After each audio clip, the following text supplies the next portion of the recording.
Welcome, everybody. Welcome to Positive Discipline TV. This is our new monthly show that we are creating in partnership between Sproutable and Positive Discipline. And it is designed to highlight the voices, the wisdom, and the diversity of positive discipline parent educators across the globe, and to offer this up directly to the parents that we serve. As trainers and coaches, we know that this work is powerful and messy. messy. And with PDTV, we're hoping to bring the practice of positive discipline to life for all of you and to leave you feeling empowered and encouraged to carry it on inside of your own families. So I'm Casey O'Rourke. I'm a positive discipline trainer and coach and the adolescent lead at Sproutable. My co-host is Julietta Skoog. Hi, Jules. And she is also a positive discipline trainer and the early years maven at Sproutable. Each month we'll bring a different guest on to discuss how they're integrating positive discipline into the communities that they serve. And we're really excited about our first guest. So Jules, take it away. We could not be more thrilled to be in conversation today with the Dr. Jane Nelsen.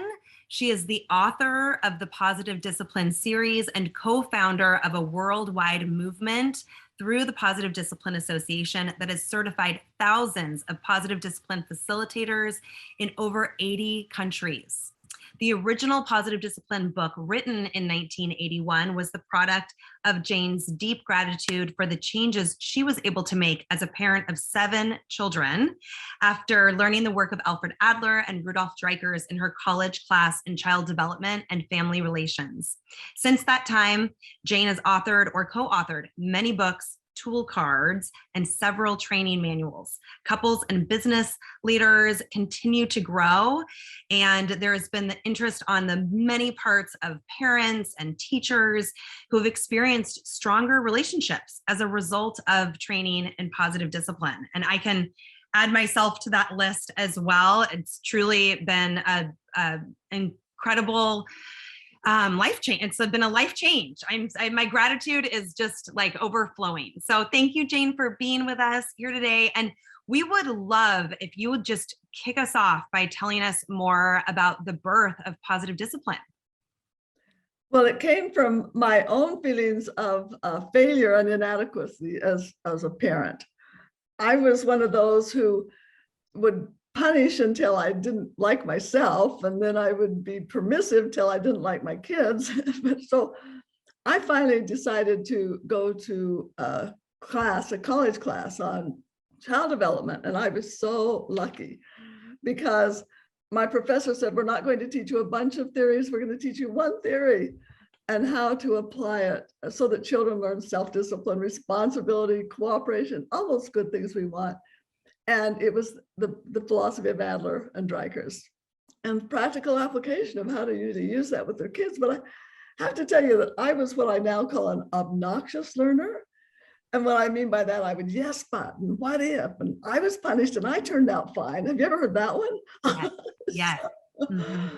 But as I would practice these things, they were so effective. And if they weren't, I could go back and learn why, the mistake that I had made.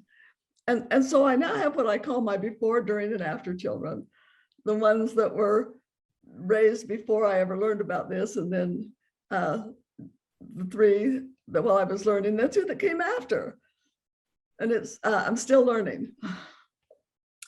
Yeah, I think we can all really, I'm so grateful that you said, I was just feeling ineffective. Like I just felt so discouraged myself as a parent, that to go and seek that other information. I love that you call yourself an obnoxious learner, that, yeah, but all the time. Yeah, but what, I turned out okay, or yeah, but what about when this happens? And especially given how many children you do have, you can say, well, this works for one or it doesn't. And being able to come back to that one theory as that anchor it's so profound, I think, in that way, to just say, this is actually the grounding, this is the foundation.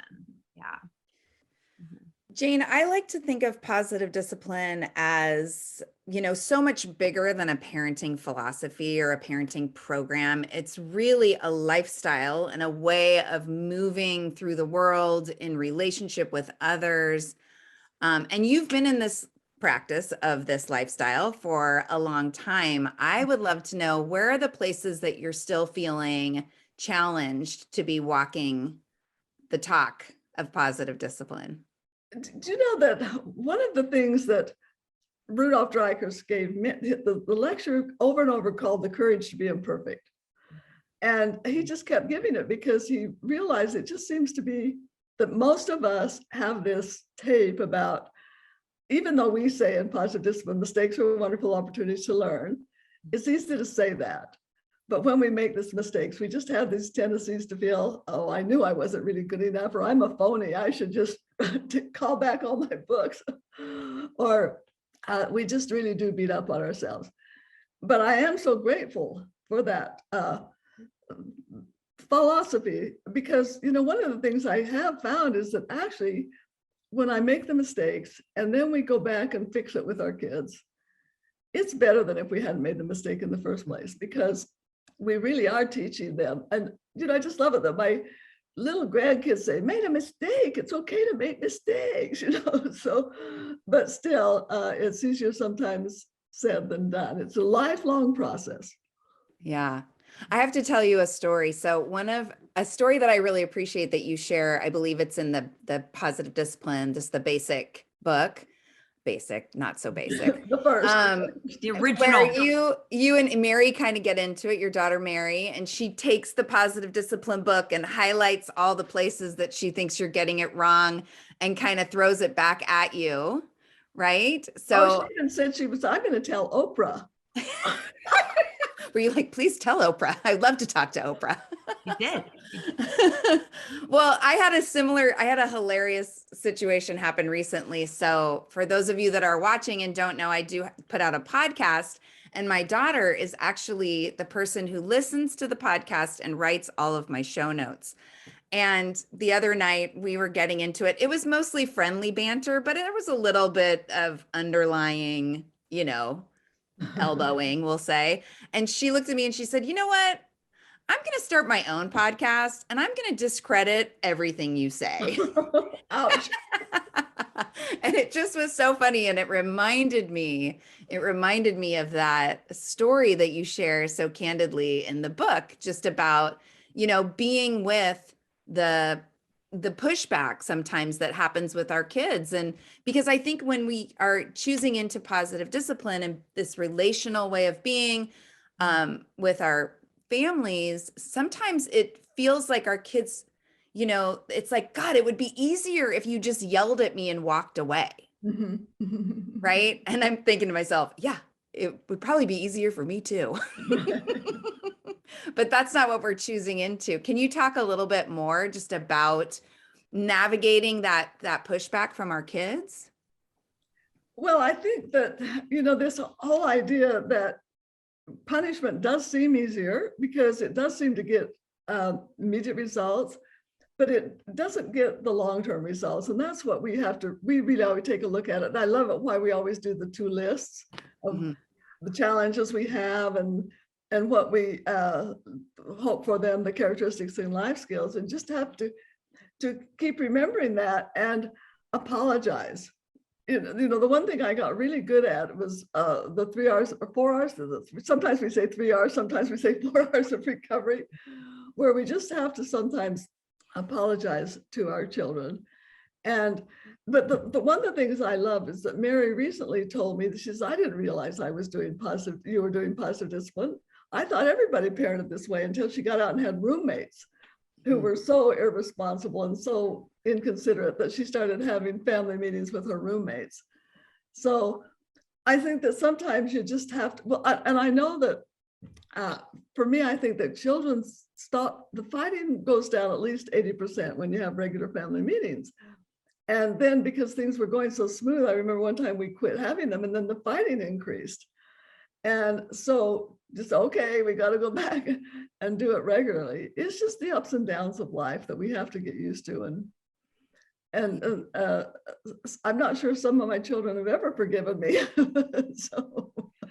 Well, I would, Casey asked about just the pushback with kids, and I'm curious with, as positive discipline trainers and all of the parent educators that you've trained, throughout the years and all over the country, all over the world, the pushback often that we get from those other parents in the class about, yeah, but just like kind of the obnoxious learners, that not your phrase, but the curious, that piece of like, yeah, but it would be easier if I just took the iPad away, or yeah, but what happens when they've just, done this really extreme behavior and then we're supposed to, just let them get away with it. I think there is this misnomer that positive discipline is permissive or that it's about being nice. And I think that the piece around the teaching and the firmness is really what I think is so nuanced, not necessarily nuanced, but also what's so beautiful about your books, because you really draw that out. Like, what does firmness look like? So I'm wondering too, just about the pushback that you've had through the years with other parents that are saying, yeah, but this is, would just be easier this other way. Well, first of all, I used to try and argue with them, but I gave that up. I finally decided that it is not my job to teach anyone who doesn't want to learn. And so I could just say, this is the only way. And if you might stick around, and if you take what you agree with, and don't throw out the baby with the bathwater, that little poster we have in one of our facilitator manuals.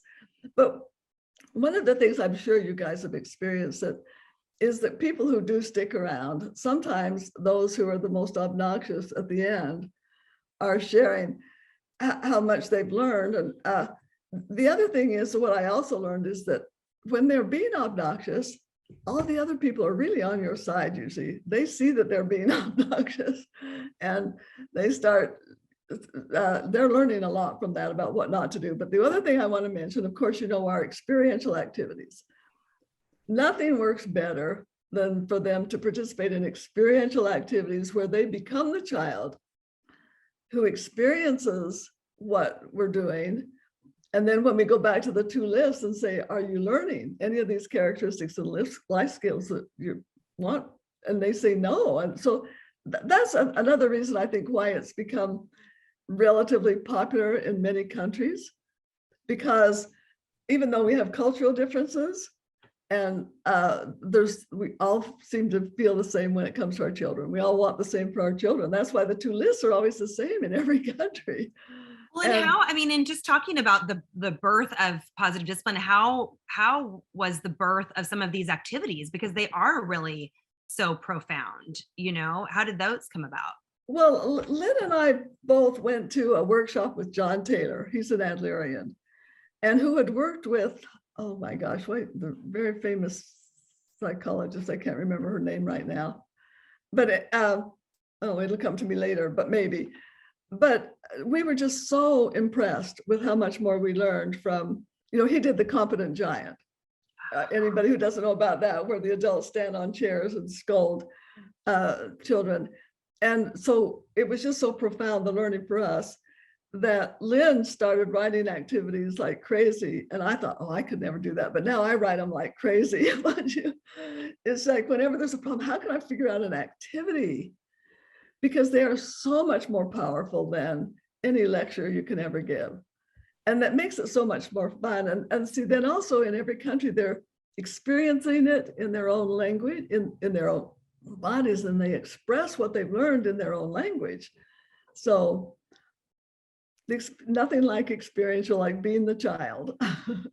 I love that. And when I just listening to you speak into that, it's like the opportunity to support people and myself in feeling it in my heart and in my body versus, the consumption of reading a blog or listening to a podcast, that which is all great and reinforcing, but to really enact a change in our own behavior requires that full body experience. And that's something that I love that that's how we're trained to facilitate this work, and to really trust that the experience that the parent has through the activity is going to be ever more profound than me just talking at them. And I like to talk. I'm happy to talk at people.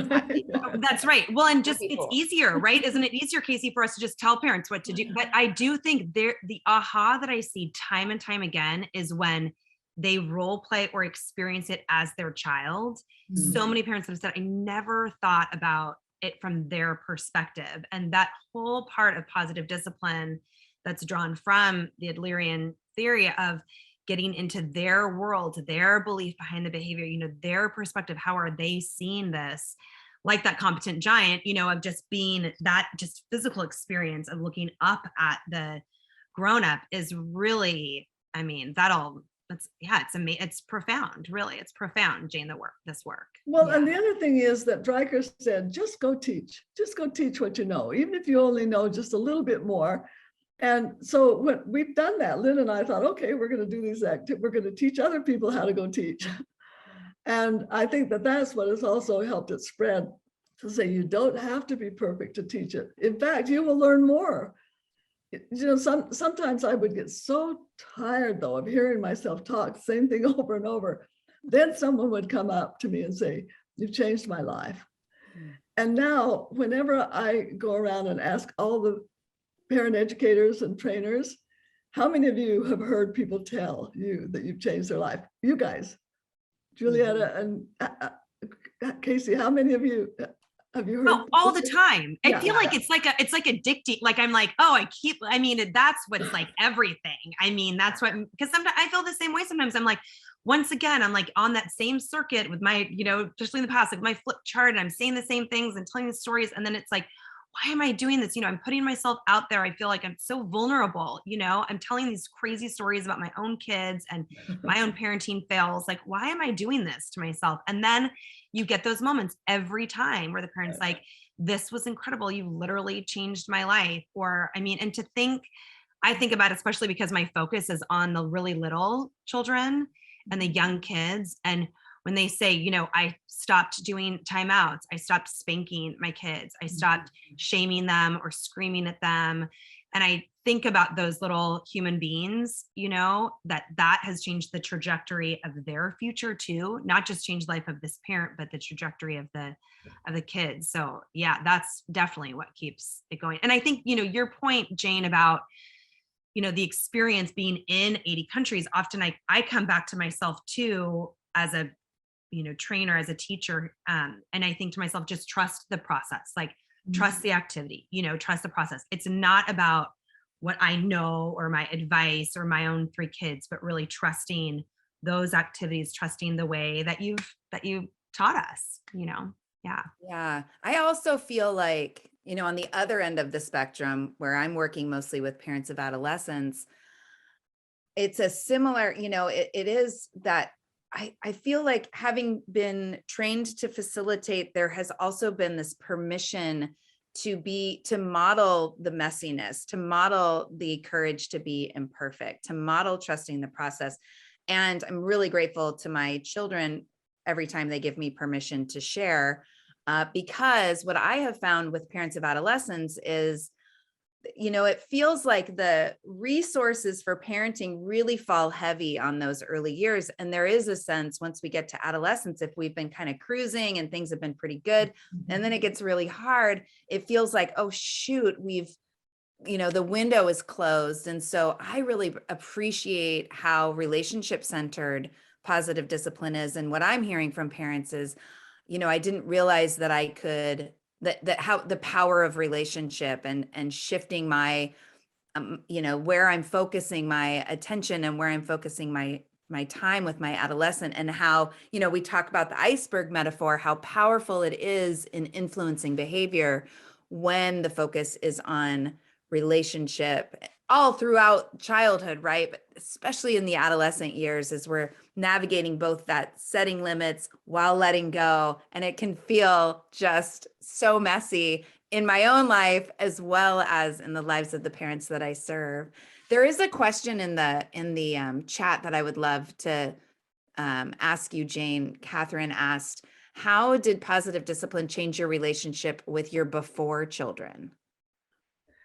Well, frankly, it saved it. But let me just tell you, my oldest child left home at 14. This was before my oldest child.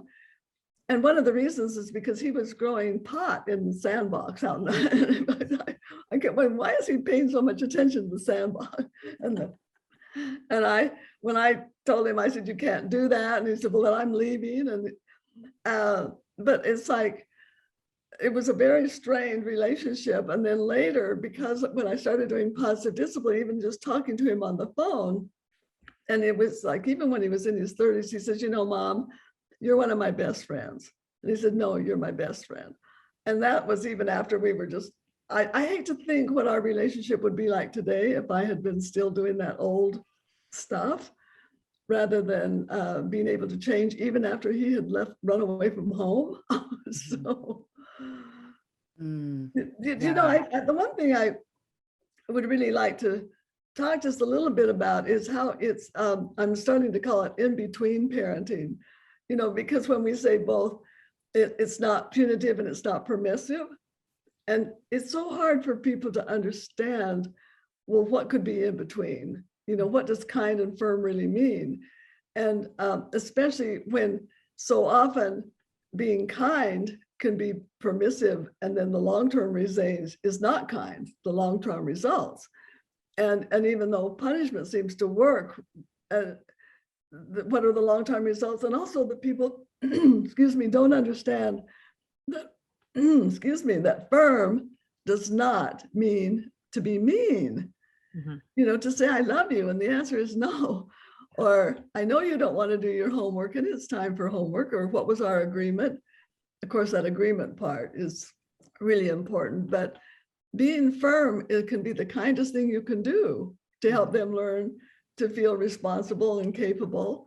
So, but they need to help. And that's why, you know, in positive discipline, we have so many tools. And I just love it that when they say, well, what does that mean? And we have a whole deck of tool cards for, okay, try this, or, you know, and when you were mentioning that it was working in all the relationships, like in businesses and marriages, I think we need a deck of tool cards for politicians, don't you? I have to tell just a quick funny story about the tool cards, because I love them so much. I have them on my desk constantly. We share them, you know, with all of our classes, and there's an app also for the tool cards. And if you shake your phone, it sort of shuffles the deck. And years ago, and my first two were so colicky, of course, got 2 in a row colicky babies. And I had found myself in a place where I really should not have been. I was invited. They said no babies. Then they sort of said, oh, but you can bring I really didn't want to be. Anyway, I have this crying, screaming baby. And in the moment, I'm just like sweating. I'm holding back tears. I just want to, fight or flight is like happening. I want to just eject from this little wedding shower that I was at. And I kept bringing my baby back, in this other room, trying to soothe her, and it wasn't happening. I finally I panicked, and I picked up my phone and I opened up the Positive Discipline app and I shook it, and the tool card popped up, mistakes or opportunities to learn. And I thought, oh my gosh, everything relaxed for me. It was like, oh my gosh, of course. And I walked out, I packed up my baby. I walked out and I said, I am so sorry. It was such a mistake for me to bring her here. I cannot wait to see you at the wedding. Thank you. Hugged them and just walked out with my head held high, and then burst into tears. But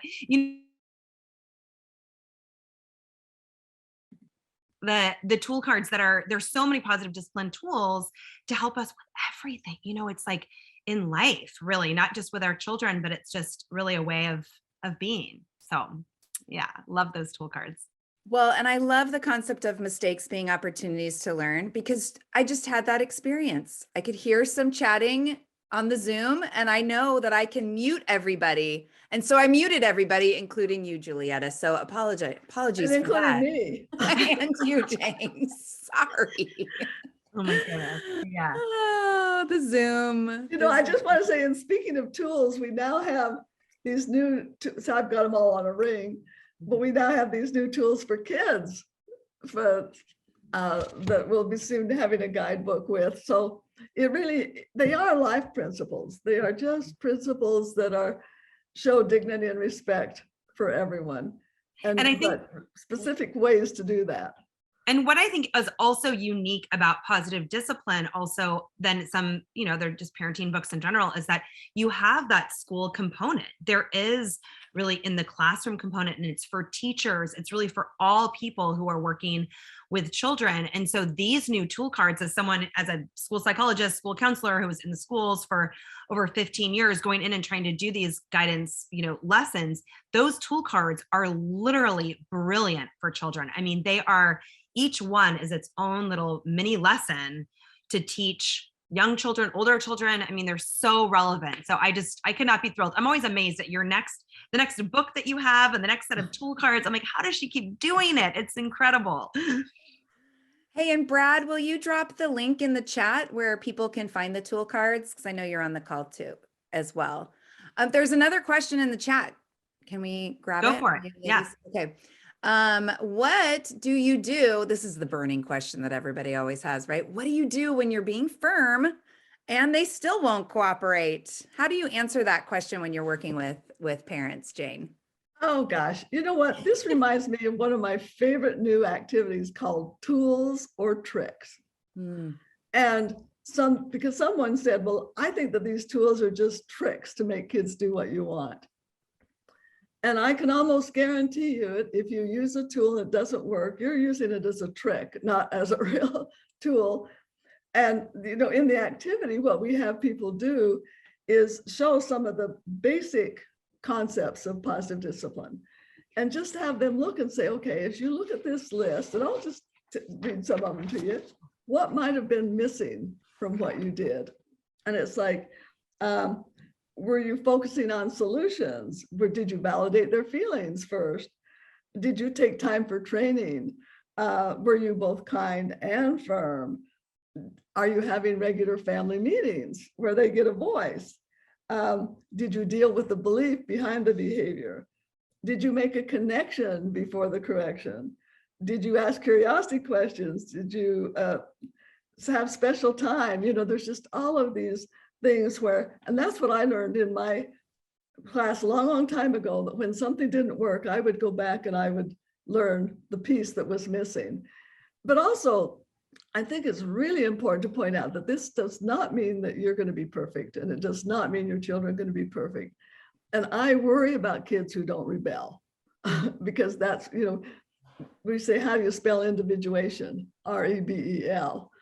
And kids are always trying to find out where they have power. And so I just think that okay, if I was firm, I might have just been expecting them to obey without any involvement on their part, like saying, gee, we're having a problem here. What ideas do you have that would solve this? Could we put it on the class meeting or family meeting agenda and talk about it later to do what's respectful for both of us? So yeah, it's not perfect, and we're not.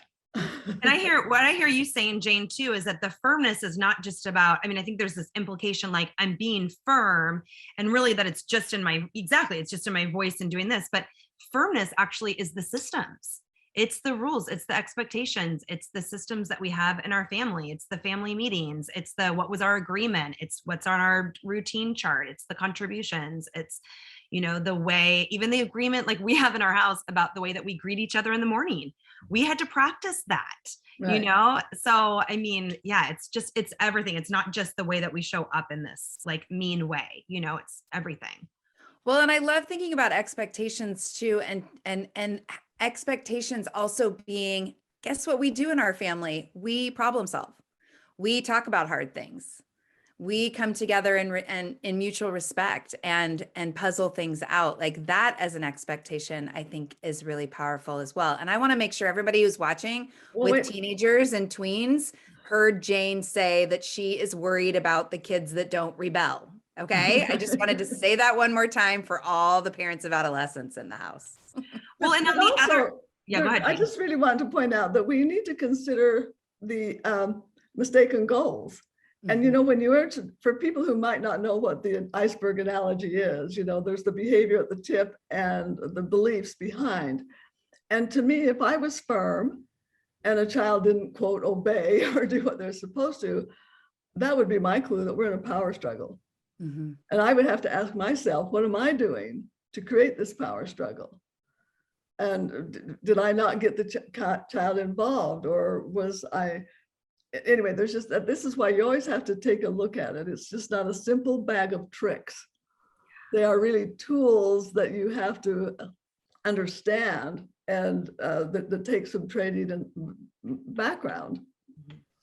Yeah, and I think that's the other really unique thing about positive discipline as well, because it draws from the Adlerian theory and using the mistaken goal chart, which is so also profound. That's the shift. That's not just this manipulative surface trick, that it to go deeper underneath and say, wow, what is their perspective? Where are they coming from? How am I? Because the clue of how I'm feeling in this, that allows you to see it through their eyes. It really is sort of like Jedi mind, like, I'm going to give a really interesting example that, how we do the parents helping parents problem solving steps, and the teachers helping teachers problem solving, this whole process where we role play what's going on, what the problem is, and everybody's part.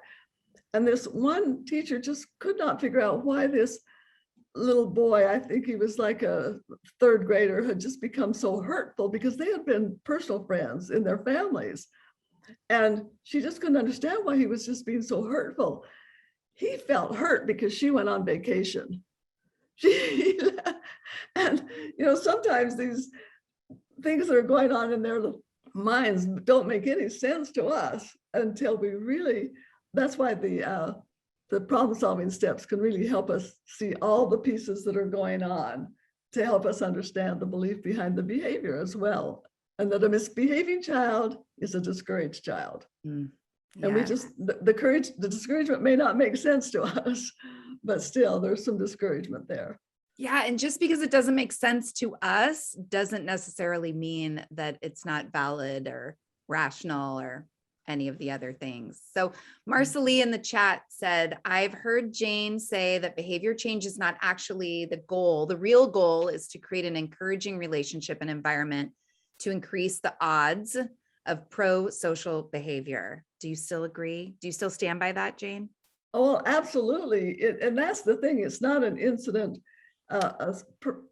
one time of, okay, you did what I said and why didn't it work? It is this whole, like, I love that when Mary went away and said, I didn't even realize you were doing positive discipline. It was just a whole way of life that she thought everybody did. Oh, did I tell you about the time when she finally became a teenager and started complaining about family meetings? And that was the one thing I would insist, no, we have to do family meetings. We can make them shorter, but they're important to me. And then she goes and stays overnight with the family and comes back the next day and says, that family is so messed up. They should be having family meetings. It's like, so. Well, and I appreciate, Marcelie, it's such a beautiful, offering. Thank you for this. And I'm curious too, with working with so many parents of young children, this idea that, you're worried, like when adolescents don't rebel, or it should be messy, all of these opportunities, this way of life. And I think for the parents of the young kids, there is such a relentlessness of the challenges, just constantly, that they don't ever feel, or they often feel like they don't have many wins, or how do what do you say to the parents that to know when they're feeling like this is effective, like it is working, or what does success kind of mean at this age? Because you're not seeing those results right away. Well, for me, one of the biggest things that I loved is that I enjoyed parenting more doing this way. So if I'm not feeling good about feeling, okay, I did that because I felt guilty, or I did that because I was angry or didn't know what else to do, I just have to calm down and then go back to knowing that it feels good to me. And it doesn't mean that my children are going to be perfect. I have to keep remembering that. And it doesn't mean that I'm going to be perfect. But overall picture, it's my daughter who, and I know that one of the questions is, I had two of my children who even got into drugs. And boy, that's challenging, And yet later, in her 40s, apologized and felt so much better and feels so much closer. So it's a lifelong process too. And people are all on their own journeys, and we just do the best we can.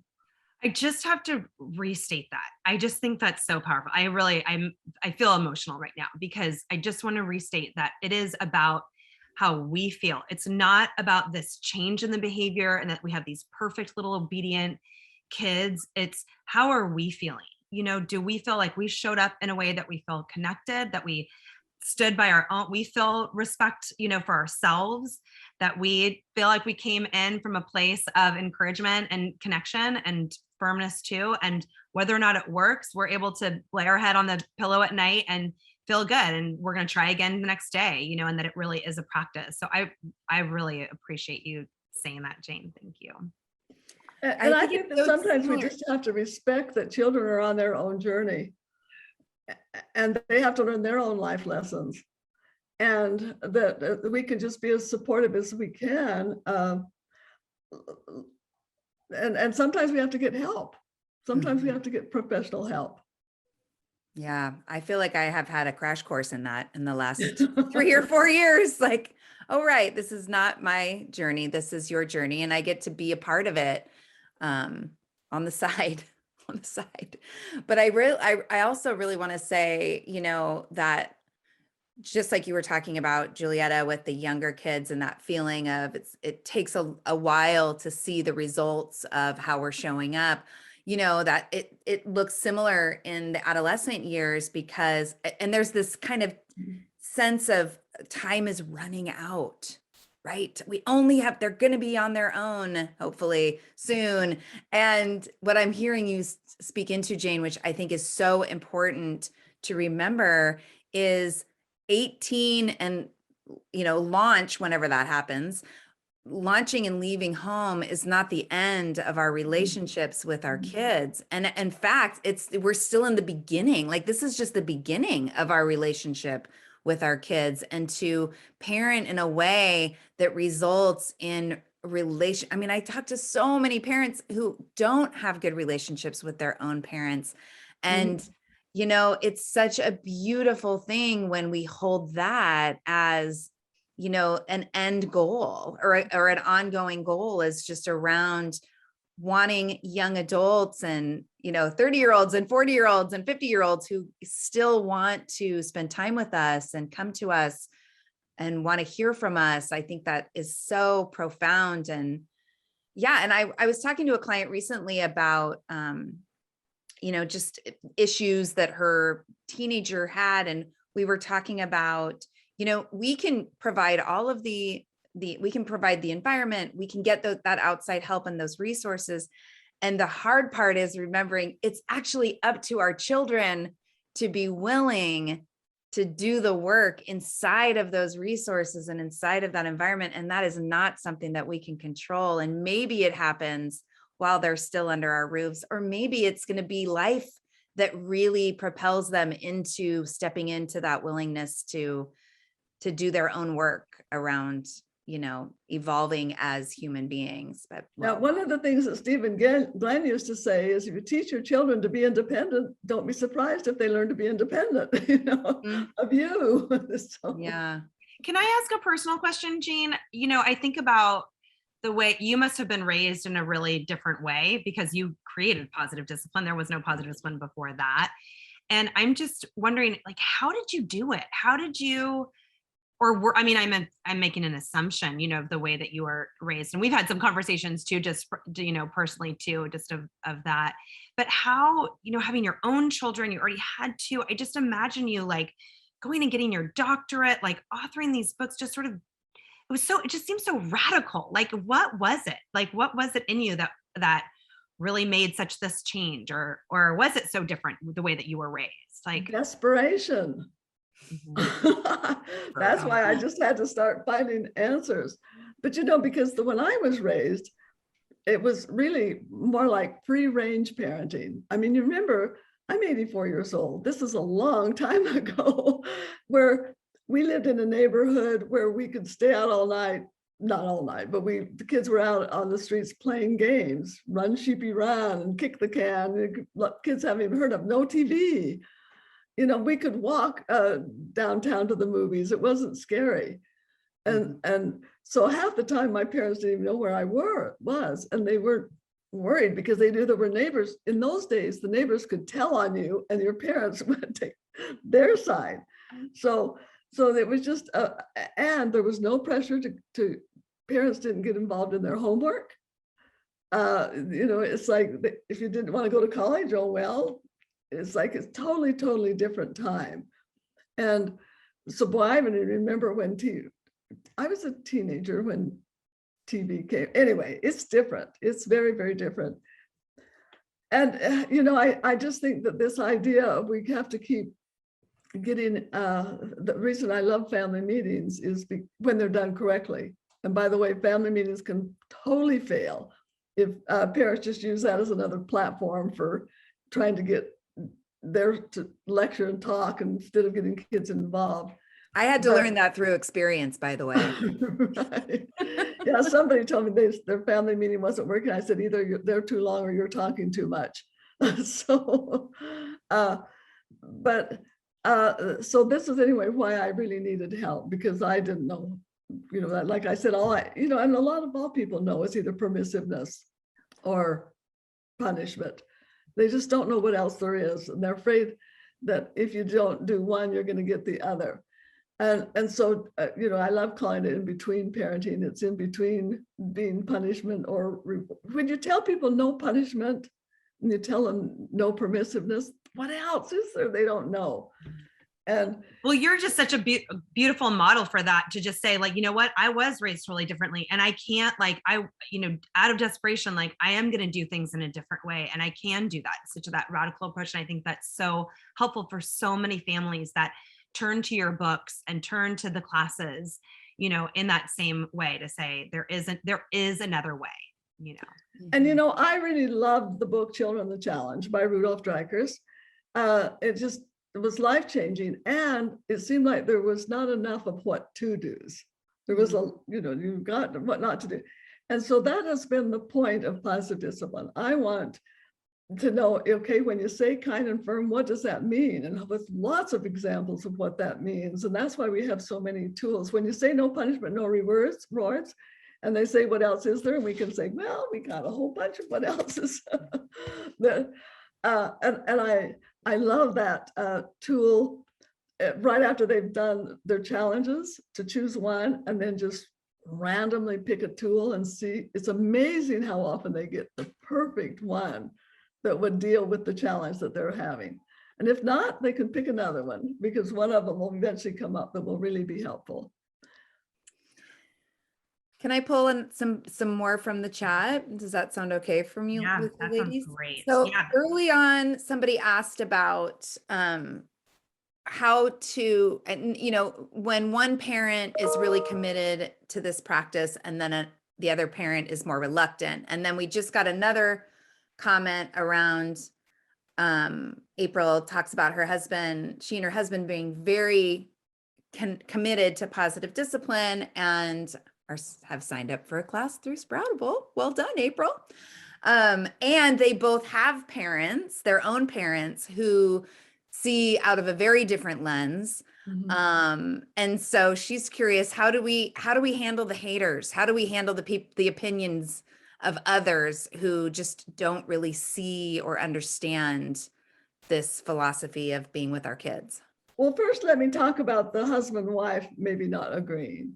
Okay. I think that short of abuse, you just allow your spouse to do what they do and you do what they do. And kids are so clever, they know how to change their behavior depending on who they're dealing with. Mm-hmm. Now, if there's abuse, there's another matter.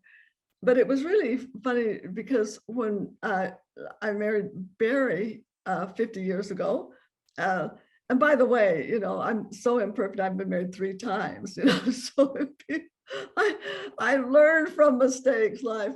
But he believed in spanking. But and I didn't ever argue with him, but I don't think he ever did. But he would watch what I was doing without me telling him he should do it. And eventually I heard him talking to people, his friends on the phone, telling them about it. So, but the main thing is if I wish more of would go to classes together, And which, by the way, I think we should just go there right away. One of the things about the positive discipline community is that there are so many of us now. There are so many classes. You know, you have your podcast, love the Joyful Courage podcast and the Be Sproutable tapes with real kids, those videos with real kids. And they can also go to positivediscipline.org and find all the classes, because I think that to have that reminder over and over, I had to keep going to classes, and every time I taught a class, I learned more than anybody else. Mhm. So if you really want to learn it, go teach it, and just tell people, I'm not told, I don't even want to be the expert. I want to help you learn to be an expert in your own life. And so I teach it because I want to learn it better. So I don't know if I even answered the question. I don't know if I even remember what the question was. Do you have any good, well, I know this, well, maybe, and Julietta, maybe you have a good answer for this. Like, what are some good one-liners? Like when people, I mean, we've all had that experience where our kids are doing their thing and we're responding in a way that feels right and good to us, the positive discipline way. And then someone's like, oh yeah, let's see how that turns out. Or, some other not so great, unsupportive comment. Do you have any good one-liners? No, other than swearing at them. Sorry, that would be everybody gets to choose their own path. Yeah, I think for me too, it's the one-liner is in my own head, which is that this is about me and my kid. It's actually my relationship with them is the most important. So yeah, in that moment, I mean, but I also one time whisper, I think Leona was 2 and I could just see she was about to throw in a massive fit. This was obviously pre-pandemic. We're in a pizza party, post soccer. And the pizza had fallen on the floor and she was just so upset because she wanted this pizza. And I just whispered in her ear, here's the thing, you are not going to eat that piece of pizza because it is disgusting. It's on the floor, but I'm going to reach up and I'm going to pick this other piece of pizza and I'm going to hand it to you and you're going to eat it. And I didn't say it in front of, I just whispered it and she just paused and I handed her the piece of pizza and she walked along and all the other parents were like, what did you say to her? So I think sometimes it's also keeping it more private. It's not this big public response when they're, it's also removing myself or the audience to just, yeah. That even answers it too. Yeah. Mm-hmm. So maybe you should ask people to put one-liners in the chat if they have any. Yeah, that's a great idea. Anybody? Well, Jane, you were asking, I mean, the question that Casey had asked also about what to do when there's 2 partners that are different, and your answer of just stay in your own lane, by modeling, they'll show up. And I think that also speaks to April's question of me and my partner are taking this class, but we have these grandparents that might do it in a different way as well. And that's the same response. Well, and when I quit arguing with people, trying to teach them, I just really like this, and everybody has to choose what's right for them. Yeah. Mm-hmm. Yeah, for sure. Casey, you want to pick a couple of other questions? Is this a good format as we're? Well, I'm also looking at, well, this is a great question from Alana, maybe. I don't know how many Alanas we still have on the call. The fact that we are able to clone her, though, is pretty amazing right now because she is the most incredible human being. And we can just do a shout out for Alana at Sproutable, our fearless leader at Sproutable. So she wrote, Jane, you have accomplished so much and served so many people over the years. Is there anything left you still wish to do in your work and see happen? Well, yes, I would love to still teach more people how to be coaches in parenting, but I think the whole idea is I just love the legacy of having people teach more people, our certification programs. And, so many people who take that just find out how they just love it. It's one that they say that's the best training. At first, when they find out they're going to have to role play, there's this, but then later people say, oh, this kind of learning has spoiled me. Now it's so hard for me to go listen to a lecture. Mm-hmm. So I feel like it's in good hands, which is thousands. We have thousands of trainers out there now. I think we had 10,000 in China alone. My gosh. At one time. So that just feels so good. Yeah. I mean, that's the other thing. Your work has gone global, Jane. I mean, did you see that coming? Absolutely not. I remember in one of our board meetings years and years ago, and I even remember Jane Reed Palmer saying, someday this is going to be another country. Like, oh, no, it's not. So yeah, I'm totally shocked. In fact, I have a list of everyone who's taken the training online, not the DVD training or whatever you self-study, 88 countries. I've listed them all. Every time we got an answer sheet from somebody who took that training, and they've all just said it just was one of the best things. So, wow, that's pretty amazing. One more question, and this came up a couple times, and it has to do with family meetings. So we're going to go into one of our favorite tools, family meetings. So somebody asked, I am wondering, so is Jill, I'm wondering what I can do when my kids only fool around and aren't being serious about compliments during family meetings or won't engage in problem solving. Do you know that my answer to most of those kind of questions are ask the kids? Mm-hmm. When I was an elementary school counselor and the teachers would come to me and say, what do I do about this? I said, oh no, put it on the agenda and ask the kids. Yeah. So I would even with that, I'd say, we're not taking our compliments seriously.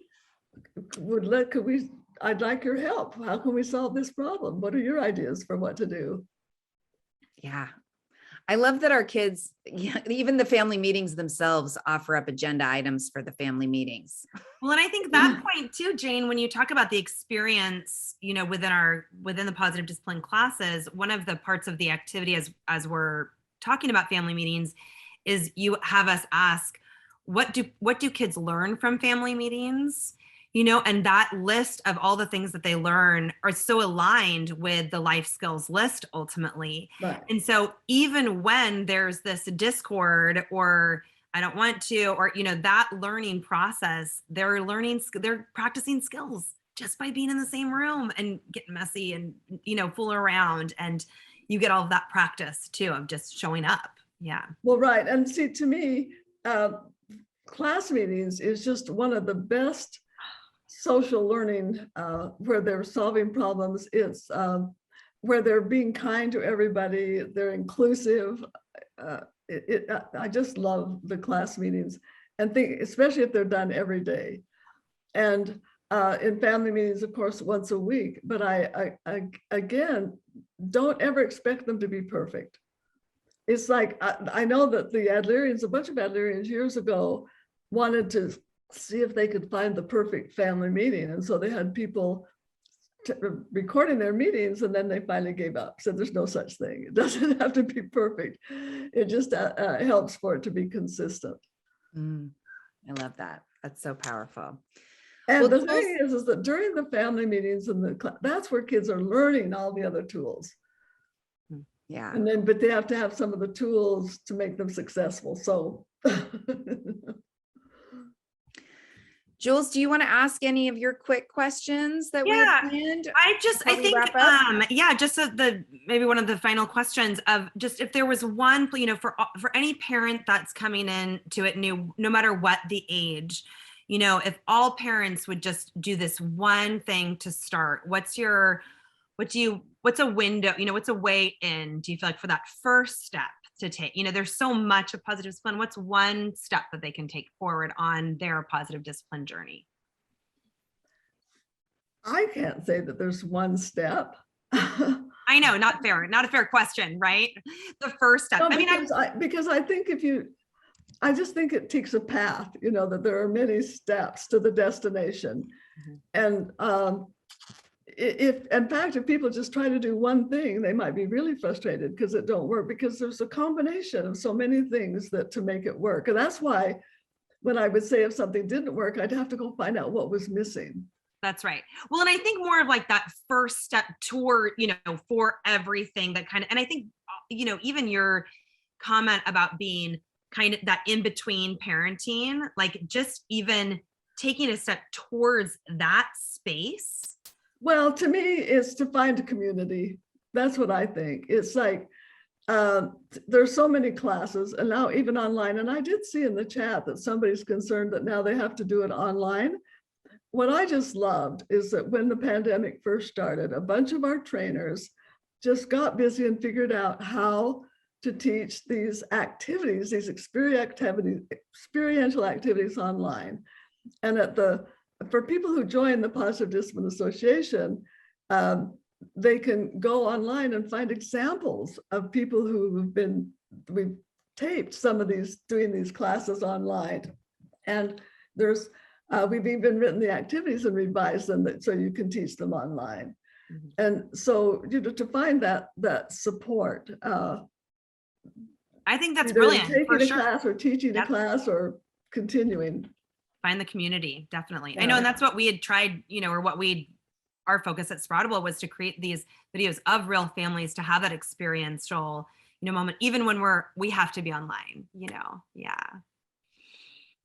Well, thank you so much, Jane. It is so fun always to be with you, and to everybody that showed up to watch, and all of you watching the replay, the first episode of Positive Discipline TV. We are so excited to continue to hold a space for these conversations each month.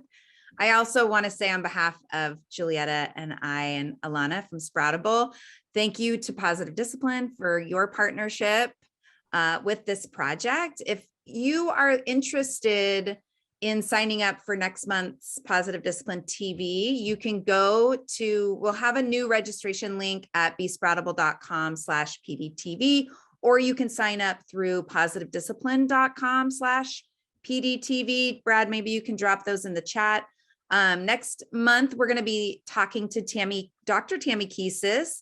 She's a PD lead trainer and the head of school at Irvine Hebrew Day School in Irvine, California. And that's going to be February 25th at 10 a.m. Pacific. So watch your inbox for more information. We're going to send out the replay. And I also want to make it really, and Jane and Julie, you guys can fill in the gaps, but there are so many resources for parents at positivediscipline.com, just endless books, and the tool cards are there. There's a blog there that Jane has written. It's just a really rich place for information. You can also go to besproutable.com. We've got online courses, membership programs, coaching available there. My podcast lives there, as well as just a huge bank of really useful videos that you can watch. Like Jane mentioned, real live kids. I love those videos. Some of which are Julietta's, which is really fun to watch. What am I forgetting, you two? What else? Well, I just was going to say too, Jane, I mean, you showing up in this space with us, you continue to blow my mind just at your authenticity and your wealth of, information, I think, through Positive Discipline. I mean, the books alone, there's workbooks, and just your point too, Jane, if you want to grow more, teach. That to get trained as a facilitator and then create that community for yourself, create your group to say, let's learn together, it's so powerful. Yeah. Right. Well, I just appreciate so much you guys doing it. This is really so much fun. But also I do have to say that people who are struggling, Casey, your book, Joyful Courage, where you're just so open about the challenges. I just, everybody who thinks they're struggling with, they're not perfect, you need to know you're not alone. No one is. And wouldn't it be awful? Can you imagine how awful it would be to be raised by a perfect parent? Ugh. Talk about pressure. You don't know what a gift you're giving your children to not be perfect. That's what I keep telling them anyway. You're welcome, I say. All right. Well, thank you. Thanks again, everybody. We will see you hopefully next month. Thank you, Jane. Thanks, Jules. Thanks for the help in the chat, Brad and Alana. Have a beautiful weekend, and we'll see you all soon. We'll see you soon. And let's do this again. Let's do another episode with Dr. Jane Nelsen, shall we? Absolutely. Yes, perfect. You know what we should do is one just to answer questions. Yeah. Yeah, because there's plenty of questions. All right. Thanks, everybody. Bye.